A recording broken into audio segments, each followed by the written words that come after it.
Oi, pessoal. O nosso texto é o Enseja no cenário das políticas de educação de jovens e adultos no Brasil. O texto base é de Roberto Catelli Júnior e Luiz Felipe Soares Serrão. Eu vou contar para vocês um pouquinho o que é o Enseja e por que ele foi criado.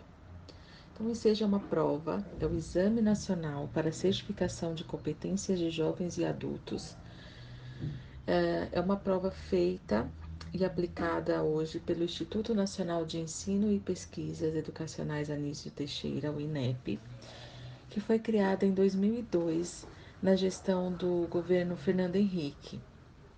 Ela foi criada com o objetivo de avaliar o conhecimento das pessoas que voltaram a estudar, porque não conseguiram concluir o ensino fundamental ou médio na idade adequada, e fornecer o diploma de conclusão de curso para essas pessoas. Anteriormente é, a, esse, a esse governo, a avaliação era feita pelos governos municipais e estaduais, que era o ano de 1996, quando tínhamos a Lei de Diretrizes e Bases da Educação Nacional, e era chamado de supletivo. E aí, só em 1997 foi atribuído ao INEP a responsabilidade de implantar e monitorar essa prova, essa política. Tá? Os órgãos oficiais defendiam a criação de um exame de maior qualidade técnica frente ao que era produzido pelos estados, justamente para acabar com a indústria da venda dos diplomas, que isso era muito fácil, acontecer, porque fugia um pouco do controle.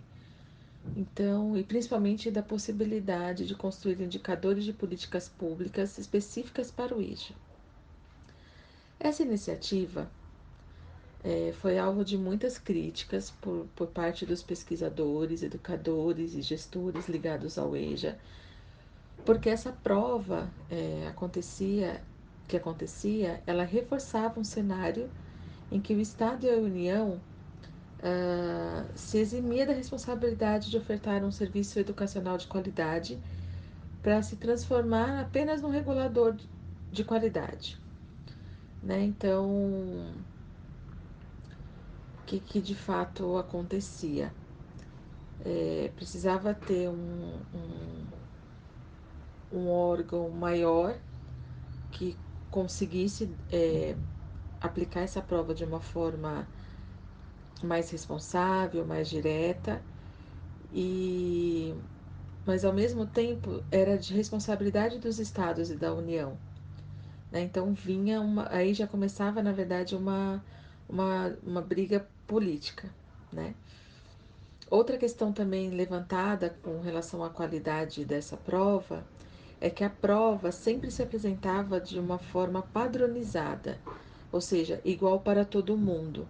E como a gente já viu nas outras apresentações, que isso foi algo que foi muito pontuado em todos os grupos, que o maior desafio do EJA, da EJA, na verdade, do ensino de jovens e adultos, é a singularidade de cada indivíduo que chega na sala de aula, o qual deveria ser relevante a sua história, a sua trajetória de vida, o seu conhecimento adquirido até ali, o conhecimento de mundo e as experiências, que eles têm até chegar dentro dessa sala de aula.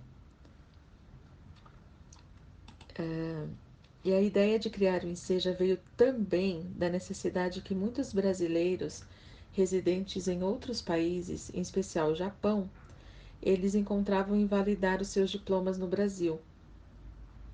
E buscando atender essa solicitação feita pelo Itamaraty, o ministro da Educação na época, o Paulo Renato de Souza, promoveu uma cooperação entre MEC e o Departamento de Educação de Jovens e Adultos do Paraná para que essa oferta fosse garantida. Por que o Paraná? Porque no Japão já se encontrava um grande número de paranaenses. E o estado do Paraná, na época, já era responsável por ofertar o exame de supletivo desde 1999. E aí, diante dessas necessidades, foi criado um documento chamado Livro Introdutório, que, se a gente pensar que naquela época já se pensava em, de uma forma muito significativa sobre o segmento do EJA. Então, eu vou ler para vocês aqui o objetivo escritos nesse livro introdutório com relação a esse exame, né, como instrumento de avaliação para aferição de competências e habilidades de jovens e adultos no nível do ensino fundamental e o ensino médio, tá bom? Então a gente vai pensar um pouquinho sobre essas competências e o quanto elas fazem sentido, quer dizer, já faziam sentido, né, há muitos anos atrás.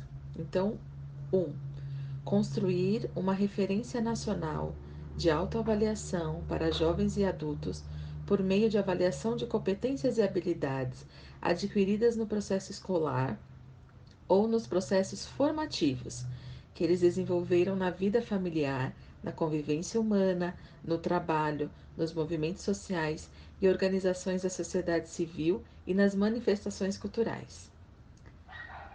2. Estruturar uma avaliação direcionada a jovens e adultos que sirva às secretarias de educação para que procedam à aferição de conhecimentos e habilidades dos participantes no nível de conclusão do ensino fundamental e do ensino médio também, nos termos que estão garantidos no artigo 38, parágrafo 1 e 2 da Lei 9.394 de 1996, que é a nossa LDB. 3. Oferecer uma avaliação para fins de classificação na correção do fluxo escolar nos termos do artigo 24 da Lei 9394. 4. Consolidar e divulgar um banco de dados com informações técnico-pedagógicas, metodológicas, operacionais, socioeconômicas e culturais que possam ser utilizados para a melhoria da qualidade na oferta de educação dos jovens e adultos e dos procedimentos relativos ao enseja. 5. Construir um indicador qualitativo que possa ser incorporado à avaliação pública de educação de jovens e adultos. Ou seja, um documento que nos leva, com 5 tópicos, a pensar na importância de ter todos esses dados aqui, todas essas colocações feitas, do quanto elas são significativas para a aprendizagem desse público. E detalhe, mesmo não sendo utilizado ao longo de sua existência com a finalidade de avaliar o EJA no país, foi apresentado esse documento com os principais objetivos, tendo cuidado, né, como a gente já falou, de ter um olhar especial para essas demandas desse público específico. Com 18 anos de existência, o Enseja enfrenta grandes desafios e mudanças em suas performances, principalmente por questões políticas, por falta de divulgação e por falta também dos estudos e análises concretas de uma pesquisa aprofundada, comparativa e esclarecedora sobre como esses estudantes se saíram nas provas, como eles estudavam esses conteúdos, a qualidade desses conceitos e quanto deles entraram para a faculdade. Ou seja, em outras palavras, essa modalidade que deveria ser tratada com atenção para reparar o direito que de alguma forma foi tirado dessas pessoas continua a ser tratado como, essa palavra eu achei bem interessante, como sucateamento, né, pelo resto, né, pelo que fica, pelo que sobra por parte dos órgãos governamentais. Entre os anos de 1995 a 2002, ocorreram várias mudanças com relação às políticas públicas para a educação. E uma delas foi a criação do Fundef, o Fundo de Manutenção e Desenvolvimento do Ensino Fundamental e de Valorização do Magistério, que também não proporcionou um crescimento significativo.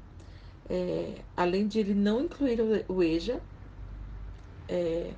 o pouco que se teve, que foi 4% do PIB, foi exclusivo para atender as crianças e adolescentes.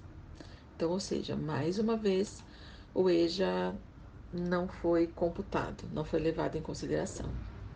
Outro momento importante de debate sobre o ENSEJA foi a elaboração das diretrizes operacionais do EJA, iniciado em 2007, sobre a definição da idade mínima para se fazer esses exames, levado em consideração que o ensino obrigatório compreendia atender de 7 a 14 anos, a lei passou a antecipar de 18 para 15 do ensino fundamental e de 21 para 18 do ensino médio. Ou seja, essa definição legitima a saída precoce dos jovens, né, da escola regular. Portanto, manter a elevação da idade mínima tinha como uma necessidade de adequar essa idade ao Estatuto da Criança e do Adolescente, que define ao adolescente como pessoas de 12 a 18 anos e frear a juvenilização dentro do EJA, ou seja, crianças dentro de uma educação que é feita, que seria, né? Deveria ser pensada, na verdade, para jovens e adultos. Contudo, a briga política seguia, comprometendo cada vez mais a qualidade e a avaliação desse segmento, pois o ENSEJA continuava sem ter dados concretos para seguir adiante. O histórico da aplicação dessa prova no Brasil sofreu também sistemáticas mudanças por conta da organização interna dentro do INEP. Mudança de presidente, embate com outros órgãos e a oposição pública ao exame gerou certo recuo na perspectiva de tornar o ensejo um instrumento aplicado em grande escala em 2006. E aí sofreu um esquecimento, um afrouxamento com a falta desse compromisso pelo próprio INEP. Né? Então chegava um presidente, mudava isso, mudava a diretoria não sei das quantas, mexia naquilo, ou seja, não avançava, né? Muito pelo contrário. Quando, quando dos melhores ficava estagnada ou quando das piores situações deixava de acontecer, né? E com a chegada do Enem e as demais provas também aplicadas pelo INEP, aconteceu do Enseja ficar em segundo plano e deixar de ser aplicado nos anos de 2009 e 2011, mesmo tendo procura, né, muita procura por essa prova. Oi, pessoal, tudo bom? Agora quem fala é a Isabela. Eu vou complementar algumas questões que a Raquel comentou no início do nosso podcast, falar um pouquinho sobre o Enem, o Exame Nacional do Ensino Médio, que é bastante conhecido por algumas pessoas, falar um pouquinho sobre o panorama do desenvolvimento das políticas públicas com base no Enseja e no próprio EJA, e encerrar com vocês algumas considerações finais. Vale lembrar que o nosso texto tem cerca de 40 páginas, então a gente está fazendo uma enxutada dos conteúdos, mas vale super a pena ler e também acessar o PowerPoint que a gente vai compartilhar com vocês, onde tem algumas informações um pouquinho mais detalhadas sobre os indicativos que aparecem no texto. O texto fala sobre vários indicativos de estudo de caso, com porcentagens e números que a gente não vai abordar, mas também são interessantes para quem se interessa nessa área.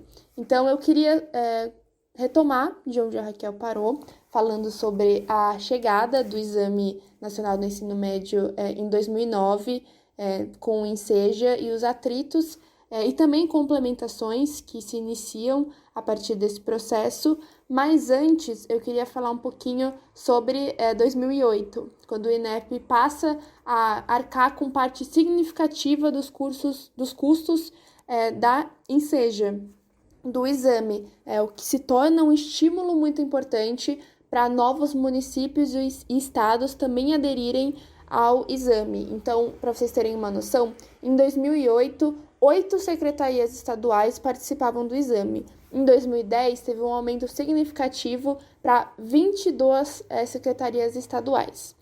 Então, a gente pode ver que esse incentivo financeiro foi um grande influenciador dos estados aderirem ou não ao projeto. E aí, o texto fala muito sobre a relação entre o esvaziamento das salas de EJA e o início dos exames do Enseja. Então, onde que eles se encontram? Se teve um esvaziamento por conta disso ou não, se foi algo que se complementa. Para isso, é feita uma pesquisa para dados socioeconômicos da prova, isso em 2010, para saber se aquelas pessoas que estavam realizando o Enseja, elas estavam ali por não poder estudar ou por não querer estudar, qual que era o público que não ia para a EJA, para a educação de jovens e adultos, mas ia para esse exame de certificação. Então, alguns indicativos surgiram, eu não vou apresentar todos para vocês aqui, mas eles estão no slide 10 do nosso PowerPoint, que mostra que a grande parte dos alunos que fez o exame em 2010 e nos anos anteriores já tinha vários anos de estudo. Então, muitas pessoas tinham abandonado o ensino regular no ensino fundamental 2, mas muitas pessoas tinham abandonado entre ali a oitava série, por exemplo, que é 29% dos participantes da Enseja. Além disso, 66% já tinha cursado algum ano da série da EJA. Então, não é que eles simplesmente saíram do ensino regular e em algum momento foram direto para fazer o exame. Eles tinham passado em algum momento pela EJA. E aí mostra alguns outros indicativos de que 62% dessas pessoas não declararam que não gostam de estudar. Ou seja, o motivo de não querer estudar não era o principal ali entre as pessoas que optavam pelo caminho da certificação por meio do exame. E muitas pessoas, 39% delas, falaram que não poderiam estudar. Então, o exame era uma forma de achar uma solução para essa questão de não conseguir estar no ensino da EJA, que exige uma certa regularidade. E aí eu vou falar com vocês um pouquinho sobre o Enem e como ele chega para complementar o Enseja, porque ele surge como um produto do Ministério da Educação do Brasil, uma questão nacional, e é implantado em 1998, mas nessa época ele era mais como um processo de avaliação voluntário do desenvolvimento individual de cada aluno. Então, não eram muitas pessoas que participavam, porque como era opcional e era também pago, muitas pessoas acabavam não realizando esse exame, e ele ficava como um indicativo, não 100% preciso, de quais eram os resultados do ensino médio e onde estavam esses alunos ao terminar essa parte do ensino básico. E aí, em 2000, entre 2000 e 2001, começa uma mudança no Enem. Então, entre 98 e 2000, a participação não era em grande escala, eram poucos os alunos que participavam, e a partir de 2000 tem um aumento nesses números, porque começam-se a ter algumas adequações no Enem. Então, esse primeiro grande salto de pessoas participantes foi entre 2000 e 2001, quando passa-se a ter uma isenção de taxa para alguns grupos socioeconômicos, então, especialmente alunos de escolas públicas do ensino médio, passam a ter uma isenção de taxa e participar mais. Entre 2004 e 2005, tem a criação do ProUni, que é o Programa Universidade para Todos, e o seu atrelamento ao resultado do exame, então isso também é outro incentivo para os alunos participarem. E a partir de 2019 surge o SISU, que é o Sistema de Seleção Unificada, que a gente tem até hoje, assim como o ProUni, que é um programa de seleção para o ingresso em instituições federais do ensino superior. Então, o exame não é só mais algo para ver a qualidade de ensino e algo mais individualizado. Ele passa, nesses anos, a ser realmente uma porta de ingresso para universidades federais. Inclusive, hoje em dia, tem muitos participantes de escolas públicas e particulares que vão para o Enem em busca da entrada nessas instituições de ensino superior, as federais, que não tem mais um modo de ingresso individual, agora ele é unificado. Então, essa é a evolução do Enem nesse período, e aí em 2009 o Enem também sofre uma mudança, porque passa a cumprir o papel de certificação do ensino médio que o Enseja cumpria. Então, o Enseja não certifica mais os alunos do ensino médio, ele passa a certificar apenas os alunos do ensino fundamental, e o Enem passa a cumprir esse papel que o Enseja cumpria.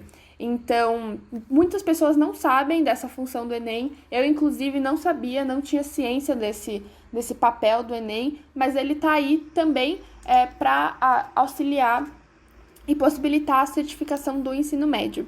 E aí, com essas adequações, tem algumas coisas que são analisadas dentro do Enem, que são temáticas, né? São 2 provas que são realizadas, com 45 questões cada, que trabalham linguagens, códigos e suas tecnologias, junto com redação, né? Habilidade de escrita, ciências humanas e suas tecnologias, matemática e suas tecnologias e ciências da natureza e suas tecnologias. Então, esses aspectos são trabalhados dentro da prova do Enem para testar o conhecimento do aluno que está realizando o Enem.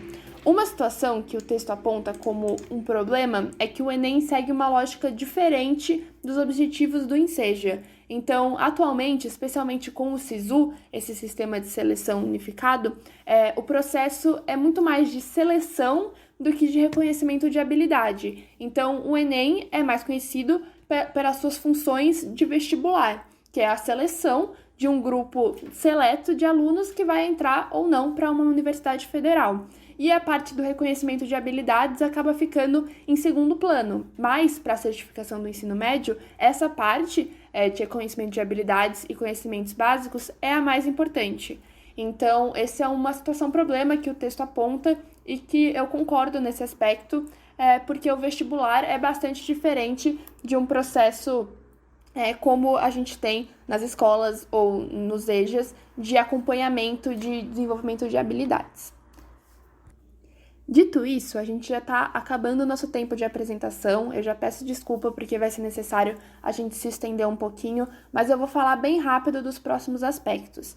Porque depois de apresentar o Enem, o texto mostra pra gente um estudo de casos. Então, ele se afasta um pouquinho do Enem, a gente só tem esse panorama geral do que é o Enem, e ele fala sobre alguns estados, entre eles o Maranhão, Mato Grosso do Sul, Tocantins, Rio Grande do Sul e São Paulo, que são estudados para ver quais os impactos do Enseja nesses estados, e os municípios dentro desses estados, e como que cada um reage a isso e a sua interferência nas EJAs. Então, tem alguns resultados que eu vou mostrar para vocês de forma breve para a gente ir para as considerações finais.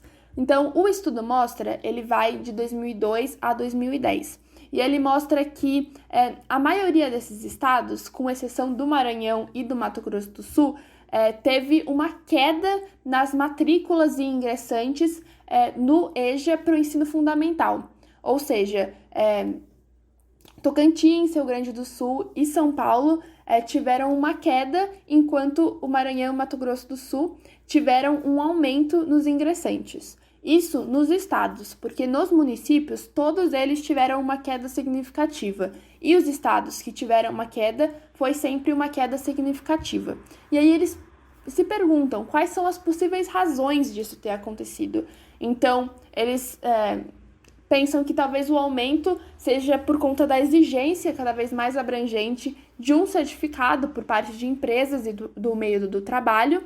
E o motivo da queda são vários, aí eles se estendem em diferentes possibilidades, mas eu coletei alguns para vocês, que vai desde flutuação populacional, que é uma questão que Tocantins traz, como uma mudança na regulamentação da modalidade da EJA, que aumentou a idade mínima de ingresso no ensino fundamental, de 15 para 18, que acaba afastando algumas pessoas, dificuldade para realizar grandes chamadas públicas, falta de articulação entre as diferentes esferas do governo, falta de revisão no currículo e sucateamento no geral. Então, eles fazem uma pesquisa, um estudo de quais são essas possíveis razões e como elas interferem em diferentes estados. Para quem se interessa nessa temática, super vale a pena ver, porque tem bastante indicativo.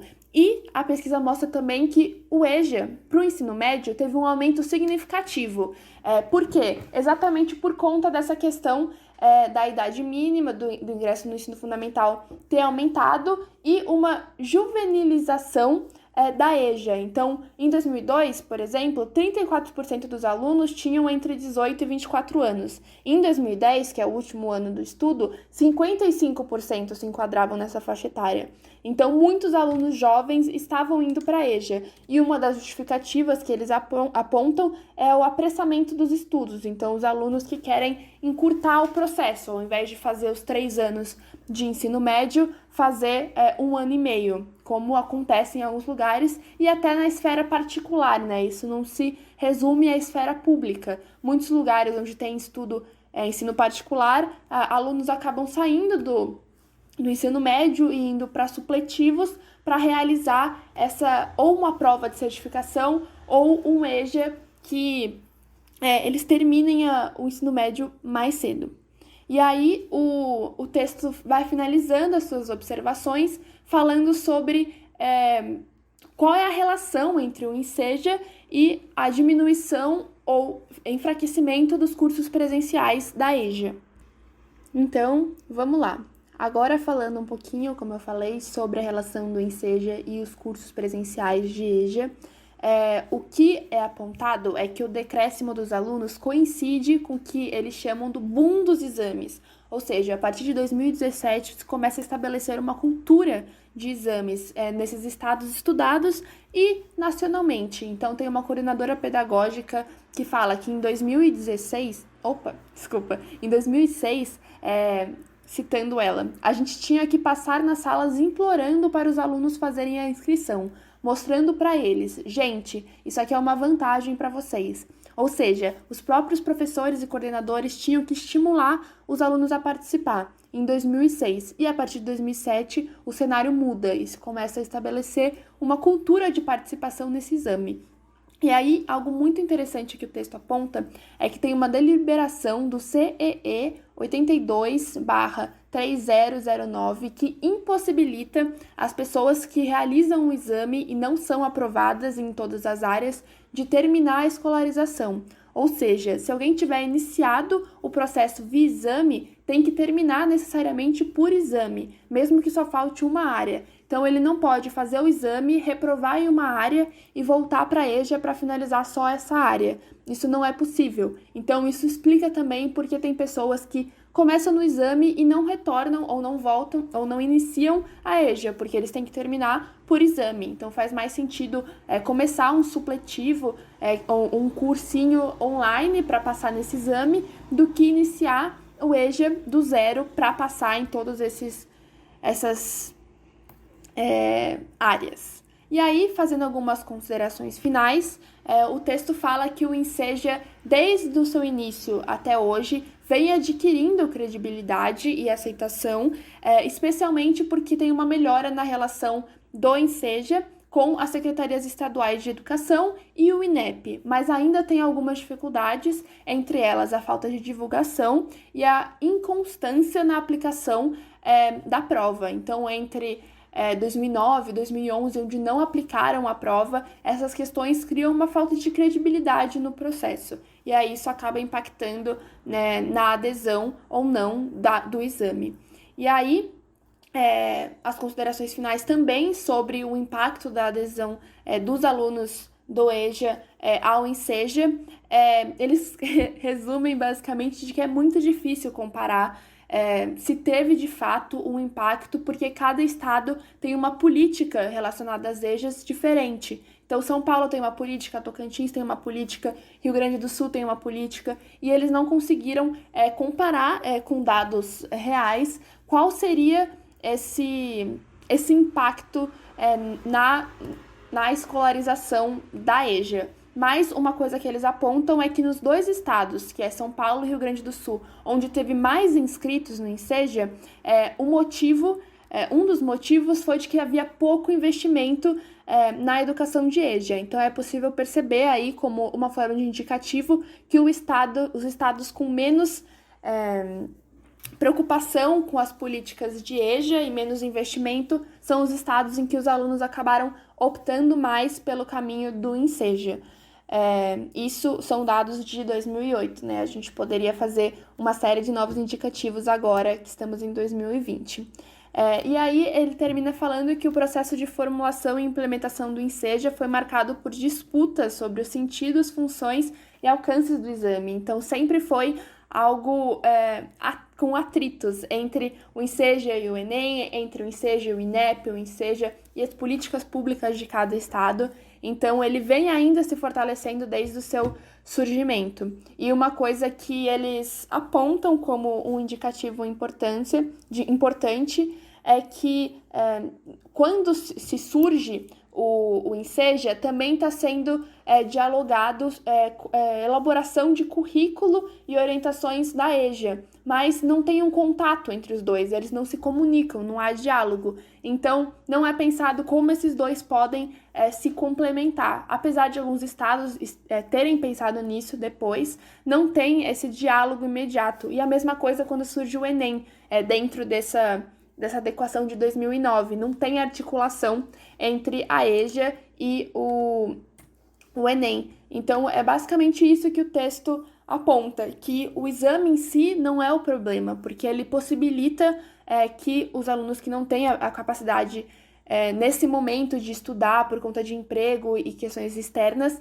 possam fazer o exame e seguir para o mundo ou do ensino superior, cursos profissionalizantes ou do meio do trabalho. Mas ele aponta que a dificuldade é esse atrito entre diferentes esferas do governo e das políticas públicas de cada estado mesmo, para que eles se adequem aos projetos da EJA e aos projetos do Enseja e do Enem dentro das prioridades deles, porque esses projetos acabam não tendo uma priorização dos investimentos. Então é basicamente isso, falei um pouquinho de mais, mas um pouquinho de menos também, porque o texto é bem extenso, mas acho que deu para ter uma ideia geral do que foi dito. Conforme eu falei, e eu tenho certeza que a Raquel concorda comigo, a gente recomenda a leitura do texto e do PowerPoint, porque isso ajuda a lembrar especialmente dos dados numéricos que a gente passou, que são bastantes, e também das questões de legislação, que vale a pena ler, tá bom? Acho que é isso por enquanto, a gente se vê em breve. Boa quarentena para vocês!